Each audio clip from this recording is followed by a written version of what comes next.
Hola a todos, bienvenidos a la ronda una semana más. Es una ronda muy particular y también muy especial. No tenemos la ronda que tenemos siempre por problemas técnicos, tenemos una ronda diferente, pero también una ronda que va a ser muy atractiva y muy interesante. Tenemos en México a Esther Chabot. Hola Esther, ¿cómo estás? Hola Federico, ¿qué tal? ¿Qué tal? Bienvenida a la ronda por primera vez.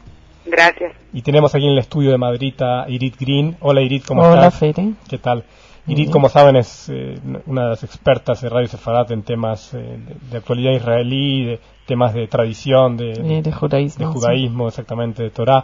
Y Esther es nuestra corresponsal semanal en México, que tiene un programa que se llama Desde México. Hoy, esta semana tenemos muchos temas en la agenda. Tenemos la actualidad israelí, queremos saber un poco cómo está México esta semana. Tenemos la prueba nuclear de Corea del Norte, que está creando una gran preocupación en el mundo, porque está asociada también al tema de Irán. Tenemos también el pánico en Nueva York otra vez, y tenemos la polémica sobre el Islam europeo y el miedo de los intelectuales a escribir críticas sobre el Islam. Empezamos, cuéntanos, Esther, primero, ¿cómo está México esta semana? Pues México continúa en una cierta agitación como resultado de las elecciones del 2 de julio. Las cosas se han tranquilizado bastante dentro de la Ciudad de México. Sin embargo, se esperan ahora los resultados de las elecciones en el estado de Tabasco el domingo 15 de octubre, en donde los contendientes principales son un candidato del Partido de la Revolución Democrática de López Obrador y el otro del PRI. Parece ser que el del PRI va a ganar, lleva 10 puntos de ventaja en las encuestas, y esto hace pronosticar que el hundimiento de Andrés Manuel López Obrador ya vaya a ser definitivo, porque esta derrota en su estado natal, Tabasco, seguramente le afectará mucho en cuanto a su posibilidad de seguir activando y argumentando que hubo un fraude electoral. Oaxaca sigue prendido, todavía no hay solución al problema de Oaxaca, sigue habiendo violencia en el estado, y bueno, pues esos son los dos grandes temas que se manejan hoy por hoy en México. Vamos a abrir el primer tema, que es la actualidad israelí, la actualidad de Oriente Medio. Tenemos la suerte de tener aquí a Irit Green. Irit, ¿cómo has visto tú esta semana respecto a Israel, respecto a Oriente Medio, quizás también asociada con temas que tienen más que ver también con Corea del Norte?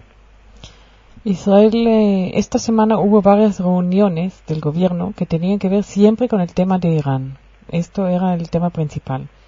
Y Olmert estaba tratando de solucionar el problema, pero vio luz un poco cuando Estados Unidos estaba metiendo un poco el tema, tratar de sacar una conclusión y hacer un grupo de sanciones contra Irán para presionarla. Y lo más importante era que la decisión de la ONU de 1996 subió otra vez, y decidieron otra vez pedir a Irán parar enseguida el enriquecimiento del uranio. Y Irán otra vez lo rechazó. Entonces parece que Europa con Estados Unidos juntos van a abrir un plan de cómo atacar eso con sensaciones y tratar de reducir y empujarles hacia la pared para que ceden. Uh-huh. Hablando de Israel, también introduzco a Esther también en la conversación. Cuando quieras tú participa, sí. Esther, y dinos tu opinión. Quería preguntar a los dos cómo ven también el tema del tira y afloja con Siria, ¿no? Parece que Israel quiere, no quiere, Estados Unidos parece que tampoco quiere, parece que Pérez había invitado a Bashar Assad a Jerusalén, ha dicho que no. ¿Qué pasa con Siria, que tiene un rol tan importante en este asunto? Bueno, tomo la palabra yo. Sí, por supuesto. Sí, bueno, Siria en efecto ahora ha vuelto a tener un papel protagónico desde el momento en que Hezbollah, en esta última guerra que ocurrió en el mes de julio y agosto, pues se sabe que tenía el respaldo y el apoyo, el abastecimiento sirio y el visto bueno sirio, y por lo tanto el tema de paz o no paz con Siria volvió a tener un primer lugar dentro de la agenda política israelí, porque se sabe bien que Siria es un factor clave dentro de toda esta configuración de poderes regionales, sobre todo al norte de Israel.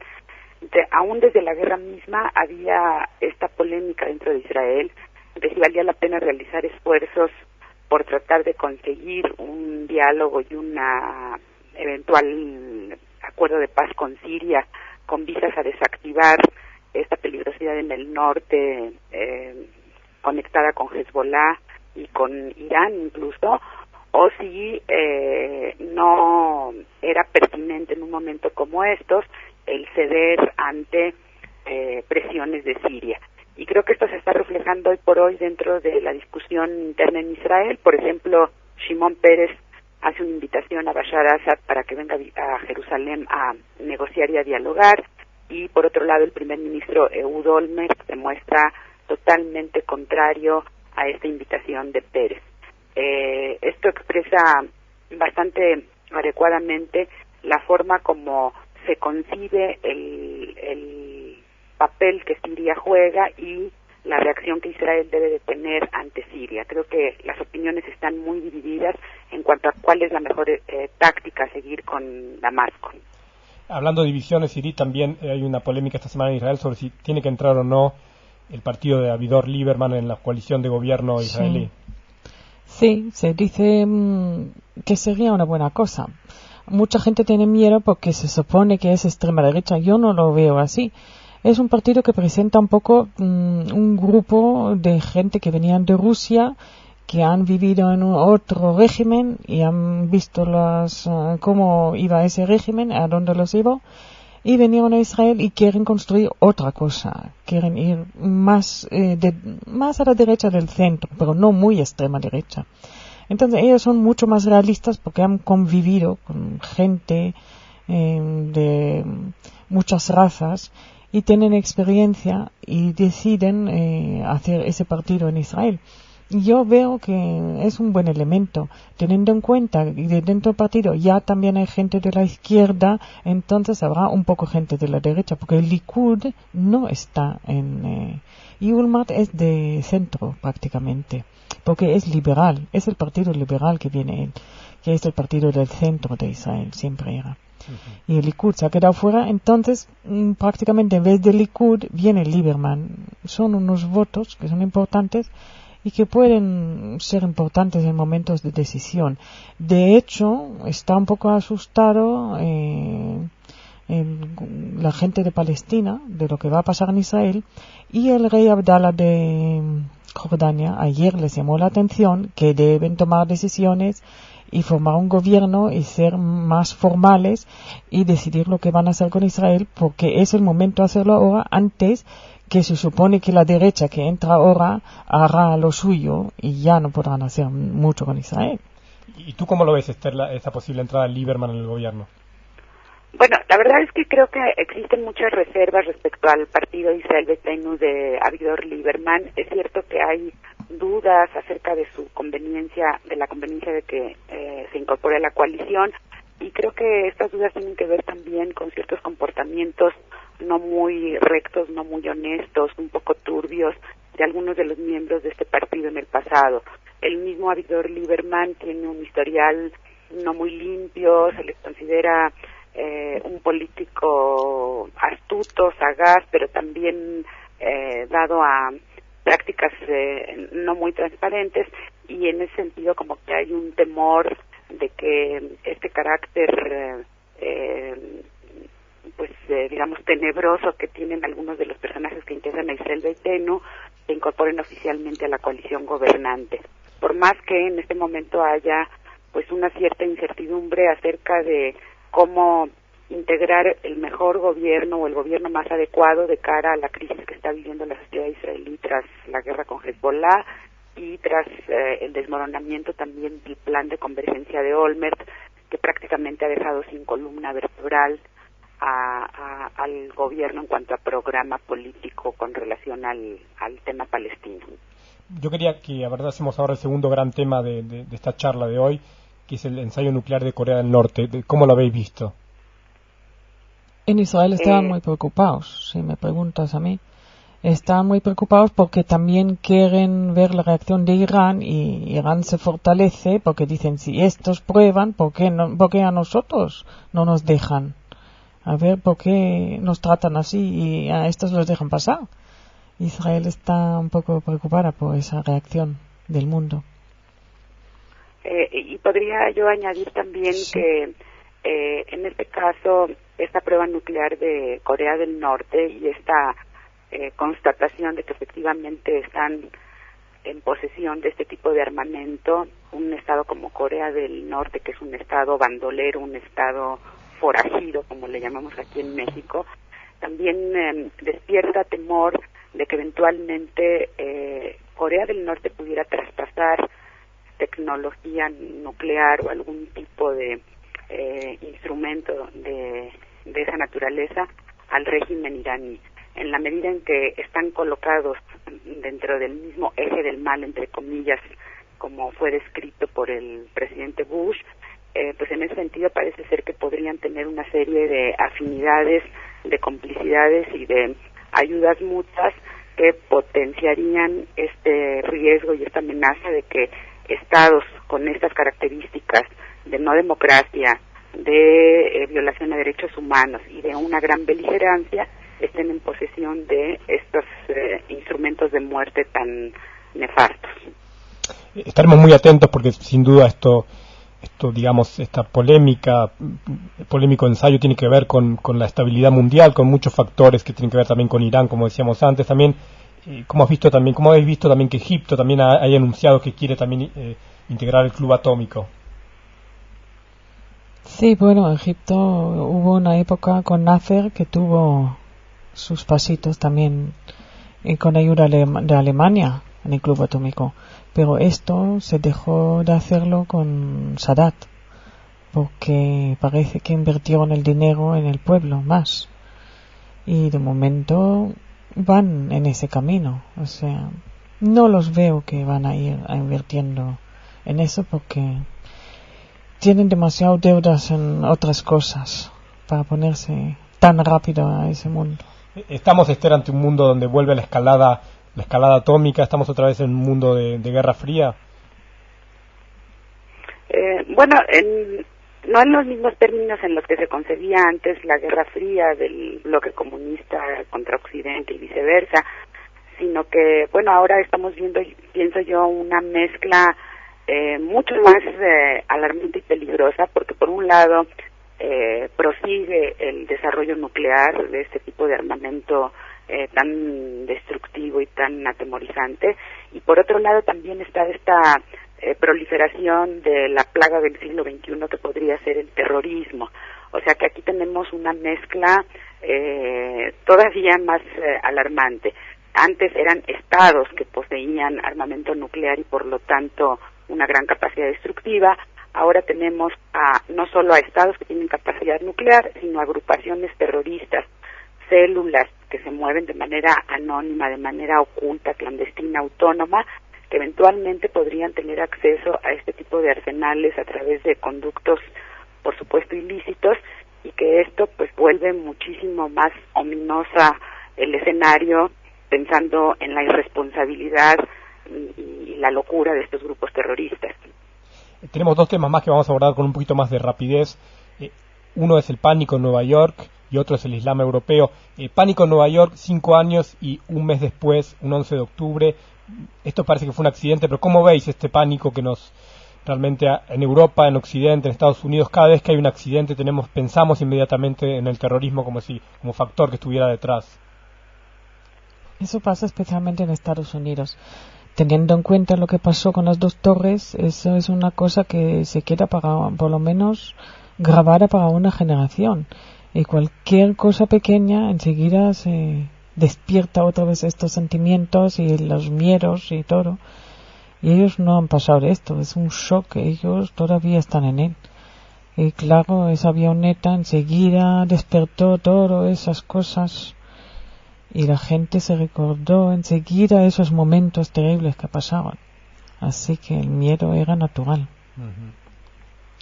Pero en Europa misma también tenemos que están muy despiertos y alertos a cosas. Vemos constantemente, descubren cosas, como por ejemplo ayer en Noruega se arrestó de repente un chico joven que resulta que estaba recaudando dinero para un grupo palestino terrorista. Y se dedicó a esto, y entonces ya por fin lo arrestaron y empezaron a investigar en qué se ocupa ese hombre. Parece que están alertos. Era la policía noruega que estaba encima y están alertos al tema. Parece que están más encima de la cosa y se debe hacer y colaborar entre los países, que es muy importante. ¿Y tú cómo lo viste, Esther? Bueno, pues creo que coincido con Irit en que el trauma, el shock de lo ocurrido en 2001 es algo que va a perdurar por mucho tiempo y que ante cualquier incidente que tenga alguna similitud con aquel día terrible, pues obviamente va a haber una movilización generalizada, un pánico en la ciudadanía, y creo que es inevitable que este tipo de situaciones se repitan y que pues tengamos que vivir con ellas, porque pues finalmente lo que ocurrió fue real, no fue parte de una película, fue una cuestión terrible, y esto obviamente modifica pues el comportamiento de la gente, de las sociedades.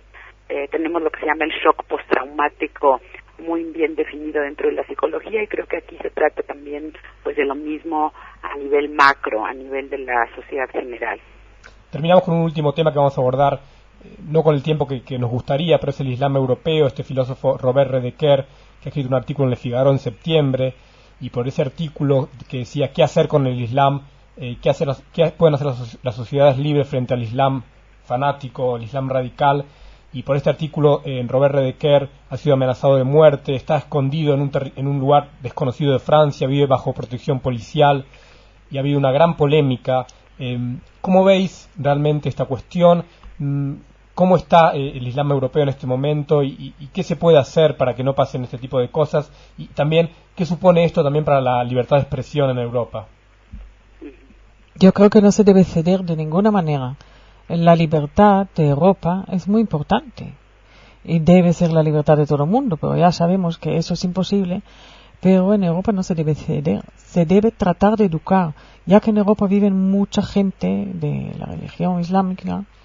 Deben tratar de educar a esa nueva generación a ser más abiertos, a ser más demócratas, tratar de mostrarles que es mejor para ellos mismos y que ellos transfieren también a sus amistades a su alrededor, porque parece que ya la generación de mayores ya está como perdida, va absorbiéndose al fanatismo. Pero a los niños, en vez de educarles al fanatismo, hay que hacer al revés, tratar de educarles a la libertad. Yo no digo educarles a otra religión, pero tratar de admitir, de respetar otras religiones, otras maneras de vivir, y no forzar todos alrededor a llevar su vida. Todo el mundo tiene su pequeña casa y hace lo que quiere, pero en común, vivimos en común y hay que respetar uno al otro. Y eso no se debe ceder, a tratar de respetar uno al otro. A mí me parece que eso es el camino que tenemos que tomar. No ceder, educar y siempre educar, desde pequeños. Yo lo único que quisiera agregar es simplemente que considero que una de las misiones más importantes de parte de gobiernos europeos y en general en el mundo, gobiernos occidentales y sociedad occidental, es tratar de fortalecer a todas aquellas organizaciones musulmanas que hoy por hoy empiezan a manifestarse con voces críticas respecto a la radicalización del Islam de muchos de sus compatriotas o de sus correligionarios. Creo que si la batalla se da en una alianza entre fuerzas occidentales con sectores moderados, conciliadores, respetuosos de derechos humanos y de libertad de expresión dentro del mundo musulmán, que los hay mucho mayor oportunidad de conseguir que esta batalla pues se libre bien y sea ganada eventualmente. Creo que sin la colaboración y el apoyo de buena parte de la sociedad musulmana, que también está consciente del riesgo que hay en la radicalización, no va a ser posible avanzar mucho en este terreno. Creo que sí hay voces críticas dentro del Islam europeo, dentro del Islam en tierras musulmanas, y creo que hay que hacer un gran esfuerzo por establecer el contacto con ellas, por difundirlas, por tratar de fortalecerlas, porque eso contribuiría mucho a aminorar este riesgo del crecimiento del Islam radical. Yo creo que también los gobiernos de los países tienen que estar un poco vigilando encima de la gente que educa, o las mezquitas, o los sitios, a ver qué material tratan y qué hacen realmente y cómo se comportan, porque a veces no nos damos cuenta que los mismos educadores incitan y dicen cosas que no se debe decir en un país libre. Y eso es muy importante, que estén de buenas maneras tratando de saber qué material se estudia, de qué se habla, qué conferencias hay. Es muy importante porque estas cosas pequeñas ponen las gotas si son malas o buenas. Esto es muy importante. Eso está en las manos de los gobiernos donde viven la gente. Con este mensaje tanto de Esther como de Irit a favor de la comprensión y de la libertad al mismo tiempo y de la responsabilidad, despedimos la ronda por esta semana. Muchísimas gracias, ha sido un placer compartir esta ronda con Irit aquí en Madrid y también con Esther Chabot en Ciudad de México. Te saludamos, Esther, también desde México. Igualmente a Federico y a Irit. Ha sido un gran placer. La semana que viene retomaremos el habitual esquema de la ronda, pero también este viaje entre Madrid y México nos ha gustado mucho. Les saludamos a todos los oyentes y nos reencontramos con todos el próximo mes en un espacio nuevamente de la ronda. Muchas gracias. Hasta luego. Hasta luego. Adiós.